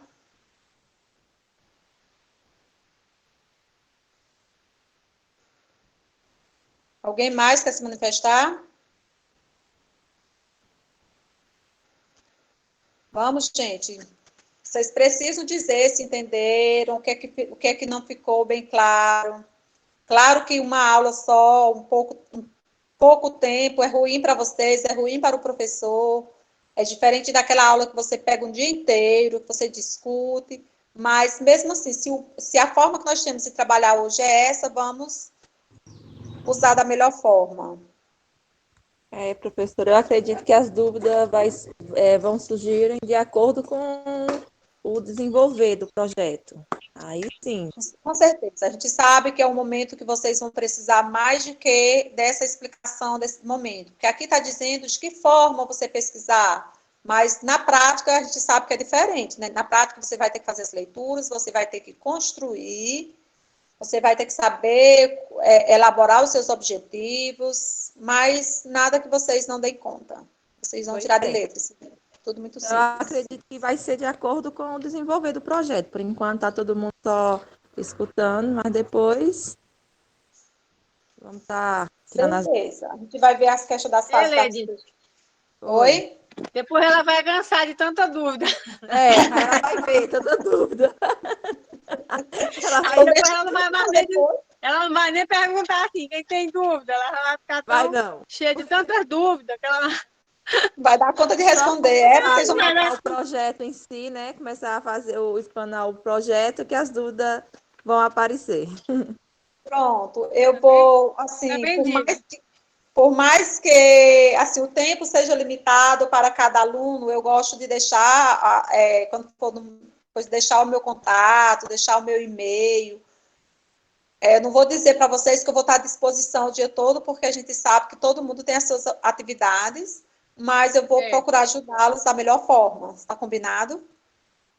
Eu sei que um pré-projeto não é difícil, o mais difícil é o artigo, vocês vão precisar de mais orientação. O pré-projeto, ele é simples, ele é básico, ele não vai requerer leitura e, claro, que vocês façam com muita responsabilidade, que vocês já vão fazer esse pré-projeto já pensando no artigo de vocês. O que é que vocês vão construir? Qual é o objetivo? O que é que vocês pretendem alcançar? Que a gente vai ver esse passo a passo mais tarde, tá bom? E eu espero O que... pré-projeto é o mesmo assunto do artigo? Me tira essa dúvida aí. Geralmente, o objetivo do pré-projeto é para que você desenvolva o artigo depois. Há pessoas que mudam. Há pessoas que mudam. Há pessoas que fazem um pré-projeto e na hora de construir o artigo não encontram. Por isso que é importante, no momento do pré-projeto, você já procurar um tema que você tem acesso já é um artigo bibliográfico, você, antes de você decidir, de você começar a produzir o seu pré-projeto, por isso é que vocês têm 30 dias para isso. Vocês vão buscar primeiro se vocês realmente têm a fonte de pesquisa, para que depois vocês consigam construir o artigo baseado nesse pré-projeto. Porque até então a gente vai aproveitar muita coisa do projeto para fazer o artigo, né? Então, o objetivo é esse. Então, o objetivo é esse, que o pré é para poder preparar você para o artigo. Não, a gente o projeto é a preparação, o próprio nome já diz. É a preparação. A gente utiliza muito do projeto no nosso artigo, por isso que é interessante já usar um tema que a gente consiga desenvolver. Tem que ser. O ideal é que seja. Porque depois você vai contextualizar as suas informações, você vai usar a sua justificativa, você vai usar suas metodologias, os seus objetivos, claro que na forma de texto. Ele Pois não é. vai estar todo delimitadozinho, igual no pré-projeto. Você vai construir um artigo depois. Mas você vai desenvolver, vai aprofundar as leituras no tema escolhido para que você construa o seu artigo. Que com relação ao artigo, eu não sei dizer muito para vocês ainda quais são as exigências da instituição, porque eu trabalho com instituições que permitem um artigo de 15 laudas. Eu não sei a de vocês, se vocês vão precisar produzir 15, 20, 30, eu não sei. Mas é importante que vocês escolham, desde já eu digo, escolham um tema que vocês tenham acesso ao acervo dele. Eu vou escolher trabalhar, o que é que eu vou trabalhar? Eu estou estudando a psicopedagogia, eu vou estudar como trabalhar com o aluno autista. A disciplina Oi? escolar, né? Digamos assim.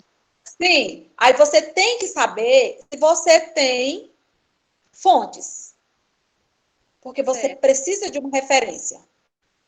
Você não vai construir no base do achismo, eu acho que é assim, assim, assado. Você não acha nada. Você vai fazer uma pesquisa, você vai defender, você vai acrescentar o que você pode para melhorar. De que forma você pode melhorar isso aí, você pode contribuir. Mas você não vai construir, infelizmente, nós ainda não estamos tão preparados para construir um artigo sem ter o embasamento. A gente precisa desse embasamento, a gente precisa de referências. Certo? Então, é muito importante na escolha do tema. Isso eu digo desde agora, é muito, muito importante que vocês escolham um tema que vocês tenham acesso ao acervo dele. Onde eu vou pesquisar? Tem assunto, tem tema que é terrível para você fazer uma pesquisa. Porque até a pesquisa... Se coincidir o tema, não tem problema nenhum se coincidir assim, digamos, eu escolher, um colega escolher o mesmo, ou tem que ser temas diferentes? Se a outra pessoa escolher o mesmo tema, ela vai desenvolver de forma diferente. Porque até mesmo porque ninguém faz a cor igual, né? Não pode, ninguém, só por objetivo, quando é questão fechada. Se é para dissertar, ninguém vai fazer igual, porque ninguém pensa igual a ninguém. Verdade. Não adianta. Você pode até fazer semelhante. Pode até usar os mesmos teóricos, né? Mas o pensamento vai ser outro. Sim, pode sim. Até mesmo porque você vai retirar uma parte, um pensamento de um teórico, ela já vai achar outro mais interessante. Eu sei que a Anice Abreu é uma comunidade que gosta mesmo da leitura, né? Graças a Deus, eu conheço bem a história da Anice Abreu. Eu sei que eu não vou... Oi?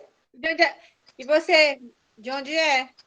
Eu sou de São Raimundo, já trabalhei fazendo um serviço juntamente com a Anice Abreu. Já fui coordenadora regional de educação e participei muito do trabalho das escolas estaduais em Anice Abreu. Ah, tá. Porque eu moro aqui há pouco tempo não, 13 anos. 13 anos, já passei aí nesse período até ministrando aula em turma de pedagogia.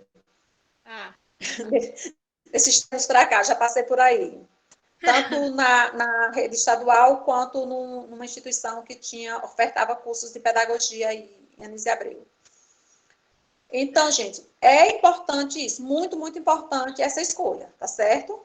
Que vocês escolham o que, de fato, vai facilitar a vida de vocês. Quando eu digo facilitar, não é que vocês tenham um trabalho tão fácil, é que vocês tenham o acesso. Eu me refiro a essa facilidade ao acesso. Ok? Ok. Professora, eu posso escolher, por exemplo, temas, por exemplo, se eu escolher trabalhar com deficiências, eu posso escolher só uma deficiência? Por exemplo, trabalhar só com autismo ou só com TDAH? Se você escolher duas, vai dificultar muito o seu trabalho, porque elas são muito abrangentes. Você tem que focar em uma. É bom que você foque em uma. Certo, obrigada. Porque se você, até quando eu digo, a participação dos pais na alfabetização, alguém citou essa questão, não foi? De alfabetização da presença? Você tem que dizer, delimitar o espaço que você vai fazer esse trabalho. Você não pode falar de um modo geral no Brasil, por exemplo. Porque você tem que ter estudo do Brasil inteiro para dizer como é que isso acontece e qual seria o melhor. Você tem que buscar para uma escola, você tem que delimitar. Viu, gente? É sempre importante. É o caso da deficiência. Se você for citar 2, 3 deficiências, você vai precisar descrever sobre todas elas. Você vai precisar argumentar sobre todas elas. Explicar, mostrar o seu ponto de vista, o que é que você isso aí depois, tá bom? Mas é importante que vocês delimitem. Vai facilitar e vai sair um trabalho melhor. Tá ok. Yara. Então, já falou assim de coincidir de alguém escolher o mesmo tema. Eu também já estava pensando no autismo, mas Sim. também estava em dúvida se eu focaria no aluno em si ou nas dificuldades do professor, porque assim os professores eles não estão capacitados, nem todos estão capacitados na questão de alfabetizar o aluno com autismo. Então eu estava assim na dúvida de focar no aluno em si ou então nas dificuldades que o professor ele enfrenta, né, na questão de alfabetizar. Porque o alunado em si, cada um ele já tem sua particularidade, né?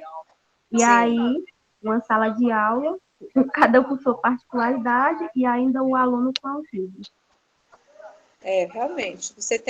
Aí você tem que ver até a questão, porque é bem interessante essa questão da dificuldade do professor. Antes de você iniciar o seu projeto, você faz uma pesquisa para ver se você tem material que te dê suporte a tratar este tema, certo? Isso. Quando você falou em ousadia, né, que a gente tem que usar, Sim. eu já queria usar isso, né, nesse sentido. Só que também, como você falou, a gente também não pode escolher um tema que você não vai encontrar a fonte, né? Sim, tem que ter a fonte. Trabalho. Isso. Era isso, meu comentário.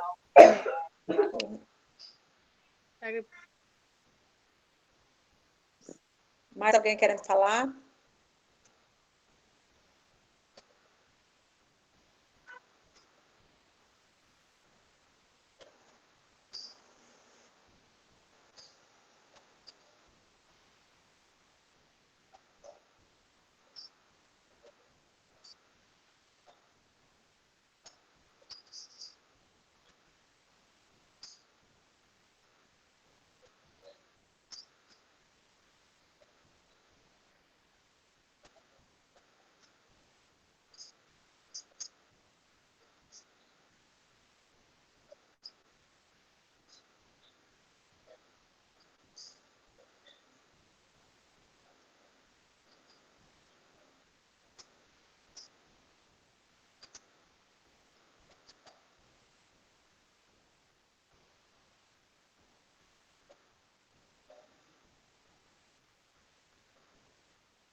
Da minha parte, foi fechado como previsto.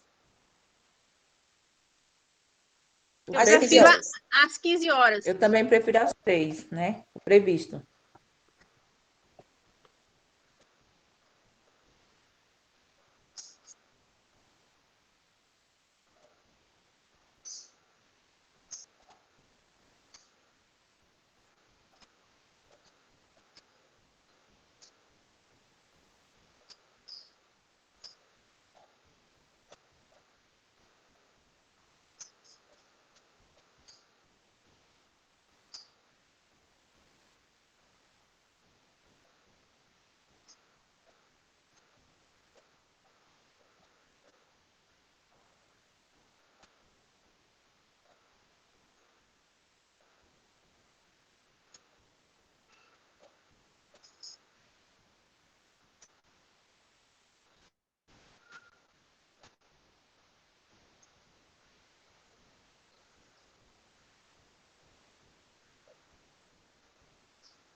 Ok.